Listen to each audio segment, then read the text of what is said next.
Hello, welcome to the second session on depression. Brought to you by 2.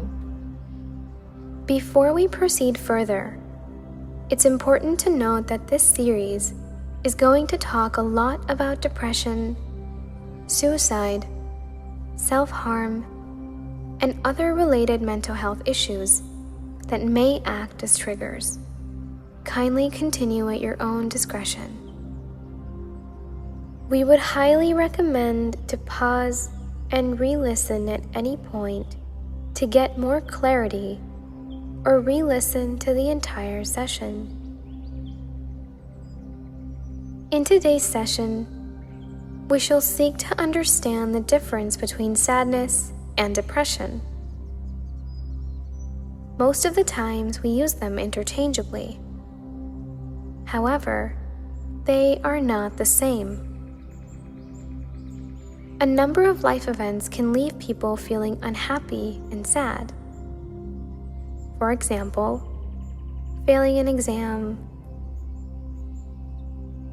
not getting a job, financial trouble, changing schools or universities, moving cities or countries. However, an individual experiencing sadness can usually find some relief from crying, venting, or talking out frustrations. Sadness has links to specific triggers, and once the triggers are taken care of, it passes.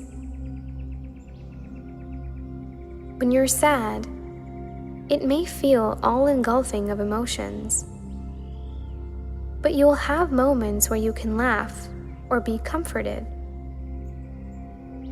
If it doesn't pass, or if you're unable to resume normal activities of daily living, then it could be a sign of depression. This is where depression differs from sadness. The feelings you have will seep into all aspects of your life, making it hard or even impossible to find enjoyment in anything you've enjoyed before.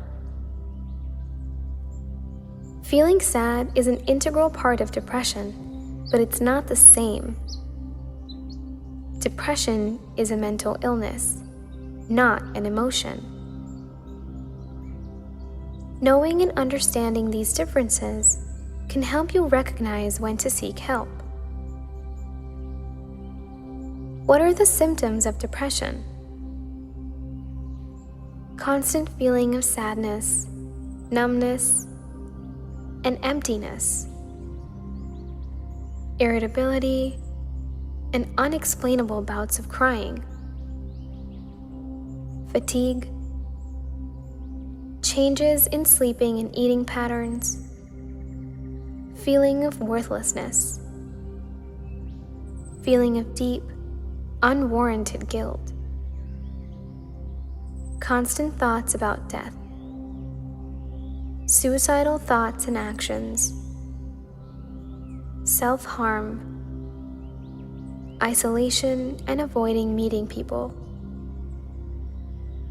excessive drinking and/or smoking, loss of interest and enthusiasm for things which used to provide pleasure.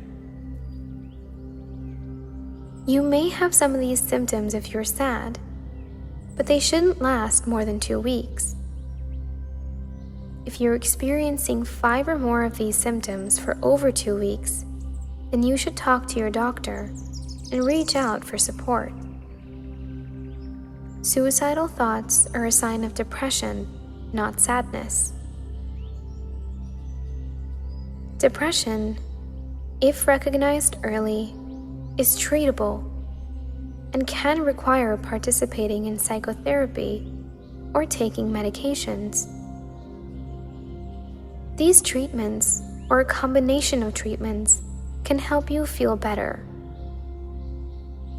If you experience depression symptoms, talk to your primary care doctor or mental health professional. The bottom line is, depression and sadness are linked, but they are not the same. Thank you for joining today. Tune in to the next session to know more about depression and suicide.